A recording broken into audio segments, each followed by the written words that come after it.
রবীন্দ্র নৃত্যের গয়না এর আগে আমি যতগুলো সেল করেছি সেগুলো সাইজে একটু ছোট ছিল, তাই ওটার প্যাকেজিংয়ের ক্ষেত্রে আমার খুব একটা সমস্যা হয়নি।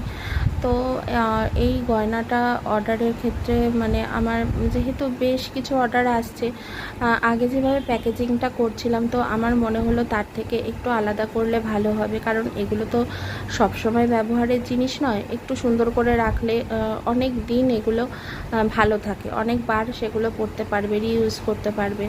আর এগুলো বেশ দামি জিনিস, মানে হ্যান্ডক্রাফট হিসেবে আমরাও ধরো কষ্ট করে বানাচ্ছি, আর যে কিনছে মানে তারও অনেকটা টাকা দিয়ে এটা কিনতে হয়। তাই আমার মনে হলো যে এটা একটা ভালো বক্সে রাখলে বেশি মানে ভালো হবে আর কি। তো আমি এইটার জন্য আমি যেটা বানিয়েছি গয়নাটা, ওটার গলার হারটা এতটাই বড় হয়েছে, ওটার জন্য আমি কোনো প্লাস্টিকের বক্স কোথাও খুঁজে পেলাম না। আমি দোকানে অনেকবার নক করেছি যে আমাকে বক্সটা এরকম সাইজের বক্স এনে দিন, কিন্তু ওরা কেউ আমাকে এনে দিতে পারেনি। তো শেষ পর্যন্ত আমার কাছে একটা ডোমসের রং পেন্সিলের একটা বক্স ছিল, সেটাকেই আমি কাটিং করে ভালো করে সাজিয়ে থ্যাংক ইউ লিখে এইভাবে একটা বক্স, মানে প্যাকেজিং বক্স টাইপের বানিয়ে নিয়েছি।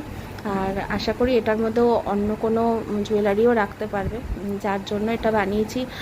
আশা করি তার ভালো লেগেছে, জানিও কিন্তু।